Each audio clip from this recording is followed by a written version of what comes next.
I mean, it's awesome to have real conversations like that too. You know, like those are the conversations that you look back at and you're like, 5.5 hours, really? Like, I just spent half my day doing this. Like, I didn't even realize it because you were having a real cool conversation with somebody. But I have one really, I guess, deep question, I guess, that I kind of wanted to leave with it, because I've heard in multiple interviews that you've done, you know, like your top 3 things, number 1 being your faith, number 2, family, number 3, baseball. And it was probably that way for a long time. You know, I have a ton of, you know, friends who value their Christianity almost over everything as well. And I'm a man enough to admit that I'm kind of trying to figure it out in a sense. Like, it's very peaceful. I go to church every Sunday, but at the same time, I don't think I've connected with it in the same way that others have. And I know that you have connected with your faith in that way. So I kind of wanted to ask you, like, yeah, like it's a daily thing. Like, you're constantly working with it as with anything else, whether you're dealing with your faith, anxiety, depression, whatever you're dealing with. It's a roller coaster. It's every single day. But how do you come to the realization that that's like number 1? Because, you know, like some people may look at it like faith number 1, family number 2, like maybe family should be number 1. But at the same time, like your faith in God, because if you have that faith, it's like he controls everything. Like at the end of the day, he has a plan for everybody. Like, what was it for you that you thought, like, that is number 1, like that is the number 1 necessity for me? I'm gonna give everything that I have and just put it at his feet, and he's gonna take care of everything. So I'm gonna follow you up with a question first. Is like what have you seen as Christianity? So this past summer, you know, I'm from Tennessee, right. So Tennessee's a very like red state. Yeah. People don't talk about stuff, right? But like when I went to Pittsburgh, especially with the pandemic, like I came from a like more open state, more locked down. All the political views were played very differently.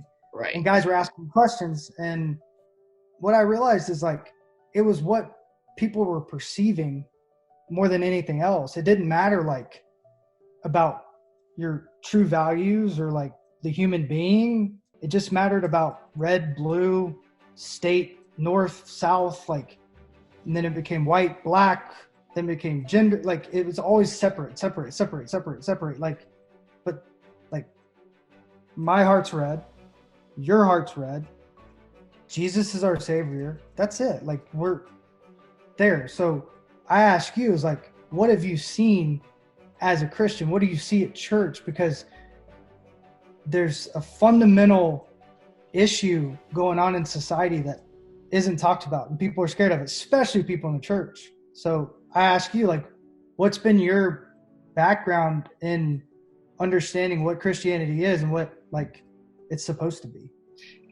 From what I've experienced, I guess church too, like church Christianity. Oh yeah. Well, so for me, I grew up in the Catholic Church, and when it came to Roman Catholicism, I don't think a lot of people were turned on it, especially the kids I was surrounding myself with. Like, I didn't get it. I went to a Catholic high school as well. Still didn't click for me. As I've been in college, I go to a Christian school. I've been going to, you know, more, you know, laid back Christian churches where people actually talk about, you know, real stuff. They give testimonies. Huh? What school? Grand Canyon University. Ah, cool school. Yeah. We're getting there. Everybody's going to know about GCU in the next 5 to 10 years. Yeah, it's a pretty campus, man. That's awesome. I mean, it's in the middle of the ghetto, but once you step inside, you're safe. Everything's pretty cool. But yeah, like growing up in, you know, Roman Catholicism, it was completely different. It was like, you have to do things this way. If you don't, you're going to hell, as opposed to, you know, a couple of these churches that I've been to recently. Like, it's more about giving. Everybody's understanding. Everybody has their own story. Like we've been talking about, everybody giving their own testimony. You know, we bring up, you know, controversial subjects all the time. At least our pastors do. Just for an example, last week we were talking about transgender, and like, I don't think there was anybody in the building, but at the same time, we were treating it as if someone was, and we were trying to get inside, not necessarily their head, but trying to get a better understanding for what it is, as opposed to just being like, oh, that's wrong. That's wrong. That's weird. Yeah. Oh no. Yeah. We're scared about it. Like, we're actually like trying to figure it out with like statistics or, you know, research. Like, actually go out of your way to be like, okay, maybe this is why they're thinking this way. Maybe this is what was going wrong that was making them suffer on the inside, as, you know, again, opposed to just judging right away. So for me, from what I've experienced, is that Christianity, again, is about not only giving, it's about forgiving, and it's about accepting individuals. Say that one more time. It's about, so the main three things were Christianity, what did I say? Forgiving, accepting, and then what was the first thing I said? The second was forgiving, accepting, and giving. Yeah, forgiving, giving, and accepting. Awesome. So I've been my faith has been at a stall for a while. Yeah. And I'm an all-in type person with most things, but like I've been through a lot in life, and I've watched people I love go through a lot in life. Like we lost 4 people this year, none to COVID, and it was tough. It was more tough watching people be resentful and hateful and like deceptive because of something they couldn't control. And I saw fear take over people of faith.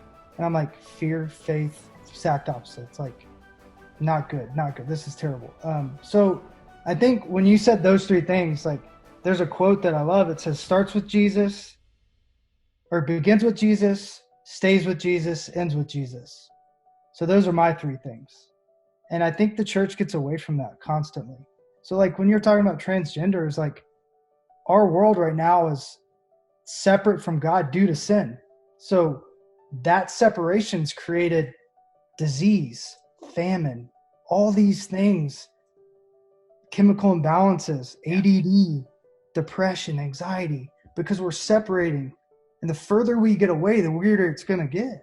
And it's really that like everyone has their issues. And just because someone sins different than me, I'm still a sinner. I still got problems. Like all the churches in the United States and across the planet should be like hospitals.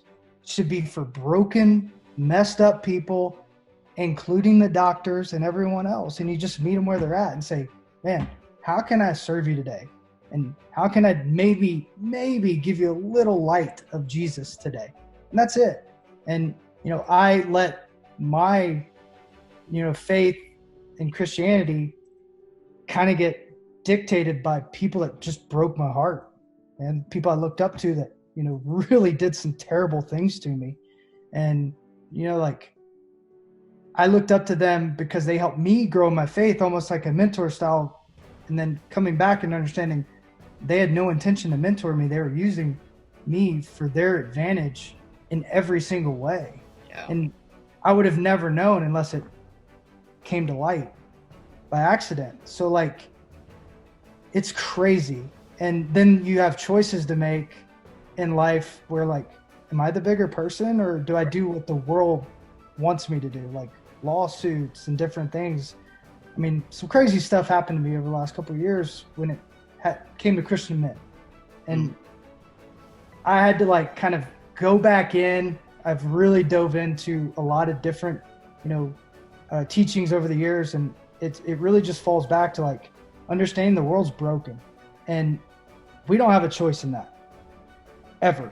So when we come out of the womb, as excited as I was to go play baseball, before I could walk, before I could talk, like I was coming in with like a lot of obstacles, a lot of barriers. And, understanding that early on for kids is so important, because it creates that grit and resilience. Like if you think that like bad things aren't going to happen, sorry, like no one can run away from cancer. No one can run away from loss or grief. Like I don't care how much money you have. I don't think they've come up with the amount of money that cures brain cancer, or that can make you feel better when your like dog passes away or something bad happens in life. Like there's not an amount of money. So it's understanding that there is something though, and it's Jesus. And Dennis Prager said something that I heard a while back. He said, my faith